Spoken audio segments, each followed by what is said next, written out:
மத்திய கிழக்கில் ஈரான் மற்றும் அமெரிக்கா இடையிலான மோதல் போக்கு ஒரு புதிய உச்சத்தை எட்டியுள்ளது. குறிப்பாக இரண்டு நாடுகளும் பரஸ்பரம் ஒருவரின் மின்சார கட்டமைப்பு மற்றும் அணுசக்தி நிலையங்களை இலக்கு வைப்போம் என்று விடுத்துள்ள எச்சரிக்கைகள் உலக நாடுகளை பெரும் கவலையில் ஆழ்த்தியிருந்தது. இந்த நிலையில் அமெரிக்க ஜனாதிபதி டொனால்ட் ட்ரம்ப் ஹோர்முஸ் ஜலசந்தி மூடப்பட்டால் ஈரானின் மின் உற்பத்தி நிலையங்களை முற்றிலுமாக அழிப்போம் என்று முதலில் எச்சரித்திருந்தார். மிகப்பெரிய மின் நிலையத்தில் இருந்து தொடங்கி ஈரானை இருளில் மூழ்கடிப்போம் என்பது அவரது ஆரம்பகால மிரட்டலாக இருந்தது.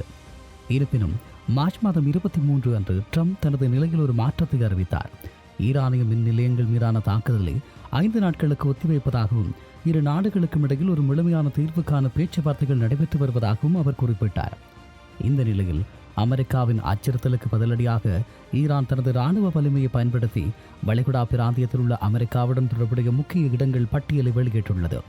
அமெரிக்கா ஈரானை தாக்கினால் பதிலுக்கு வளைகுடா நாடுகளின் மின்சாரம், தகவல் தொழில்நுட்பம் மற்றும் குடிநீர் நிலையங்கள் மீது தாக்குதல் நடத்தப்படும் என ஈரான் எச்சரித்துள்ளது. ஈரானிய ஊடகங்கள் இலக்காக குறிப்பிட்ட சில முக்கிய இடங்கள்: பராக்கா அணுமின் நிலையம். அபுதாபியில் உள்ள இந்த நிலையம் 5600 மெகாவாட் மின்சாரத்தை உற்பத்தி செய்கிறது. இதன் மீது தாக்குதல் நடத்தப்பட்டால் கதிர்வீச்சு அபாயம் ஏற்படும் என அஞ்சப்படுகிறது. ஜஃபல் அலி வளாகம். இங்குதான் உலகின் மிகப்பெரிய கடல் நீரை குடிநீராக்கும் நிலையங்கள் உள்ளன. ராஸ் தனூரா, சவுதி அரேபியா. உலகின் மிக முக்கியமான எண்ணெய் ஏற்றுமதி மற்றும் மின் உற்பத்தி மையம். குவைத் மற்றும் கத்தார். இவ்விரு நாடுகளின் முக்கிய எரிவாயு மின் நிலையங்களும் ஈரானின் ஏவுகணை இலக்குகளில் உள்ளன. ஹோர்முஸ் ஜலசந்தியின் முக்கியத்துவம். உலகளாவிய கச்சா எண்ணெய் மற்றும் இயற்கை எரிவாயு போக்குவரத்தின் முதுகெலும்பாக ஹோர்முஸ் ஜலசந்தி திகழ்கிறது. இங்கு ஏற்படும் எந்தவொரு சிறு மோதலும் உலக சந்தையில் எண்ணெய் விலையை விண்ணை தொடை செய்யும். ட்ரம்ப் தனது பேச்சில் பேச்சுவார்த்தை வெற்றி பெற்றால் எண்ணெய் விலை கல்லாக கீழே விழும் என குறிப்பிட்டுள்ளார். இந்த நிலையில் ஆய்வாளர்களின் கருத்துப்படி ஈரானின் மின்சார கட்டமைப்பை மட்டும் தாக்குவது உலக எண்ணெய் விநியோகத்தை உடனடியாக பாதிக்காது. ஆனால் பதிலுக்கு ஈரான் வளைகுடா நாடுகளின் உட்கட்டமைப்புகளை தாக்கினால் அது முழுமையான எரிசக்தி நெருக்கடியை உருவாக்கும். மின்சாரம் மற்றும் குடிநீர் நிலையங்கள் முடக்கப்பட்டால் வளைகுடா நாடுகளின் பொருளாதாரம் முற்றிலுமாக ஸ்தம்பிக்கப்படும். ட்ரம்ப் தற்போது பேச்சுவார்த்தைக்கு அழைப்பு விடுத்திருப்பது ஈரானின் அச்சுறுத்தல்கள் மற்றும் வளைகுடா நாடுகளின் அழுத்தத்தினால் ஏற்பட்ட ஒரு தற்காலிக அமைதியாகவே பார்க்கப்படுகிறது. ஈரானின் 100க்கும் மேற்பட்ட எரிவாயு மின் நிலையங்களை அழிப்பது அமெரிக்காவுக்கு எளிதான காரியமல்ல. அதே சமயம் ஈரான் பதிலடி கொடுத்தால் அது உலக அரசியலிலும் பொருளாதாரத்திலும் ஒரு மாற்ற முடியாத வடுவாக ஏற்படுத்தும். அடுத்த சில நாட்கள் இந்த பிராந்தியத்தின் எதிர்காலத்தை தீர்மானிக்கும் முக்கியமான காலகட்டமாகும். ஈரான் அமெரிக்கா இடையிலான இந்த போர் அச்சுறுத்தல் வெறும் 2 நாடுகளுக்கு இடையிலான மோதல் மட்டுமல்ல, அதை தாண்டி உலகளாவிய புவிசார் அரசியல் பொருளாதார பாதுகாப்பில் பல அடுக்குகளை கொண்டுள்ளது. பாரம்பரியமாக ஒரு நாட்டின் இராணுவ தளங்கள் அல்லது எண்ணெய் கிணறுகள் மீதான தாக்குதல் நடத்தப்படும். ஆனால் இந்த மோதலில் மின்சார கட்டமைப்பு முதன்மை இலக்காக மாறியுள்ளது. அமெரிக்காவின் திட்டம். ஈரானின் உள்நாட்டு வாழ்வாதாரத்தை முடக்கி மக்களை அரசுக்கு எதிராக திருப்ப பிளாக் அவுட் உத்தியை ட்ரம்ப் கையில் எடுத்துள்ளார். ஈரானின் பதிலடி. ஈரான் தனது 100க்கும் மேற்பட்ட எரிவாயு மின் நிலையங்களை ஒரு பரந்த வலைப்பின்னலாக மாற்றியுள்ளது. இதனால் ஒரே நேரத்தில் அனைத்தையும் அளிப்பது அமெரிக்காவுக்கு சவாலானது. அதே நேரம் அணுசக்தி அச்சுறுத்தல். பராக்கா. ஐக்கிய அரபு அமீரகத்தின் பராக்கா அணுமின் நிலையம் இலக்காக குறிப்பிடப்பட்டிருக்கிறது. மிகவும் ஆபத்தான ஒரு விடயமாகும். ஒரு சாதாரண மின் நிலையத்தை தாக்குவதற்கும் அணுமின் நிலையத்தை தாக்குவதற்கும் பெரிய வித்தியாசம் உள்ளது. அணுமின் நிலையம் தாக்கப்பட்டால் ஏற்படும் கதிர்வீச்சு பாதிப்பு அந்த பிராந்தியம் முழுவதையும் மனிதர்கள் வாழ தகுதியற்ற இடமாக மாற்றக்கூடும். இதுவே வளைகுடா நாடுகளை அமெரிக்காவுக்கும் அழுத்தம் கொடுக்க வைத்த முக்கியமான காரணியாகும். இந்த நிலையில் கடல் நீரை குடிநீராக்கும் நிலையங்கள். வளைகுடா நாடுகள் சவுதி, அமீரகம், குவைத் போன்ற நாடுகள் தங்களின் 90% குடிநீருக்கு கடல் நீரை சுத்திகரிக்கும் நிலையங்களையே நம்பியுள்ளன. ஈரான் இந்த நிலையங்களை தாக்கினால் அந்த நாடுகளில் குடிநீர் பஞ்சம் ஒரு வாரத்திற்குள்ளேயே உச்சத்தை எட்டும். அந்த நாடுகளின் பொருளாதாரத்தை மட்டுமல்லாமல் சமூக கட்டமைப்பையே சிதைத்துவிடும். ஈரானின் இந்த தண்ணீர் போர் அச்சுறுத்தல் ஒரு மிகப்பெரிய ட்ரெண்ட் ஆக செயல்படுகிறது. இரு அரசர்கள் ட்ரம்பினுடைய கூட்டு தலைமை திட்டம். ட்ரம்ப் தனது உரையில் நானும் அயத்துல்லாவும் இணைந்து ஹோர்முஸ் ஜலசந்தியை ஆள்வோம் என்று கூறியிருப்பது விசித்திரமான ஒரு ராஜதந்திர நகர்வாகும். இது ஈரானின் தற்போதைய ஆட்சியை அங்கீகரிப்பதா அல்லது ஈரானை ஒரு தனது கட்டுப்பாட்டுக்குள் கொண்டு வருவதற்கான ஒரு நிழல் அரசாங்க முயற்சியின் தொடக்கமாக என்ற கேள்வி எழுந்திருக்கிறது. உலக பொருளாதார தாக்கம். எண்ணெய் விலை.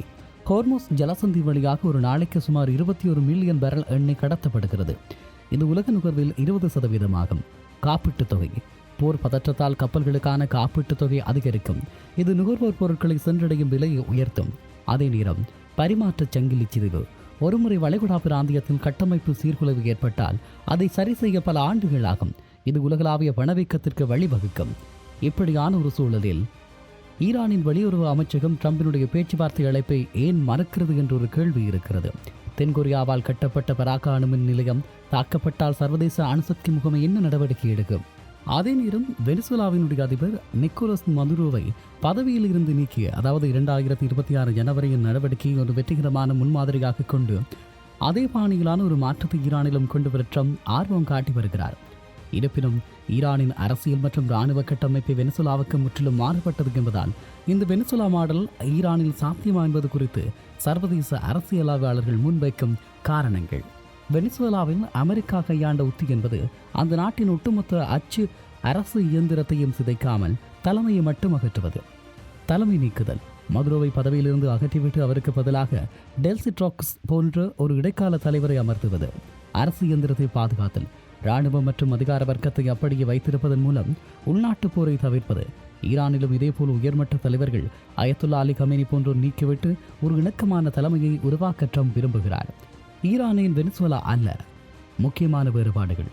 ஆய்வாளர்கள் ஈரானின் இந்த மாடல் தோல்வியடைய வாய்ப்புள்ளதாக கருதும் காரணங்கள். இராணுவ சித்தாந்தம். வெனிசுலாவின் இராணுவம் பெரும்பாலும் ஊழல் மற்றும் அதிகார நலன்களால் பிணைக்கப்பட்டது. ஆனால் ஈரானின் புரட்சிகர காவல் படை ஒரு வலுவான சித்தாந்தத்தை கொண்டது. தலைமை அகற்றினாலும் இந்த அமைப்பின் தன்னிச்சையாக பதிலடி கொடுக்கும் வல்லமை கொண்டது. நிழல் அரசாங்கம். ஈரானில் அதிகாரம் என்பது ஒரு தனிநபரிடம் மட்டுமில்லை, அது ஒரு பரந்த மத மற்றும் இராணுவ அமைப்புகளிடம் பரவி இருக்கிறது. ஒருவரை நீக்கினால் மற்றவர் அந்த இடத்திற்கு உடனடியாக வந்து விடுவார். மக்கள் கிளர்ச்சி. வெனிசுலாவில் மதுரோவுக்கு எதிராக ஒரு தெளிவான அரசியல் எதிர்ப்பு இருந்தது. ஆனால் ஈரானில் போராட்டங்கள் இருந்தாலும் அவை ஒரு தெளிவான தலைமையை இன்னும் உருவாக்கவில்லை. Operation epic fury. ஈரானுக்கு எதிரான தற்போதைய அமெரிக்க இராணுவ நடவடிக்கையில் ஏற்கனவே சில உயர்மட்ட தலைவர்கள் கொல்லப்பட்டதாக தகவல்கள் வருகிறது. ட்ரம்ப் தனது பேச்சில் ஈரானிய ஆட்சியில் இருந்து அனைவரும் கொல்லப்பட்டு விட்டனர், அவர்கள் இப்போது புதிதாக தொடங்க வேண்டியுள்ளது என மிகைப்படுத்தி கூறுகிறார். ஆனால் கமேனியின் மறைவுக்கு பிறகு அவரது மகன் அல்லது மற்றொரு தீவிர போக்குடைய தலைவரே அந்த இடத்திற்கு வந்துள்ளது அமெரிக்காவின் எளிதான ஆட்சி மாற்ற கனவிற்கு சவாலாக உள்ளது.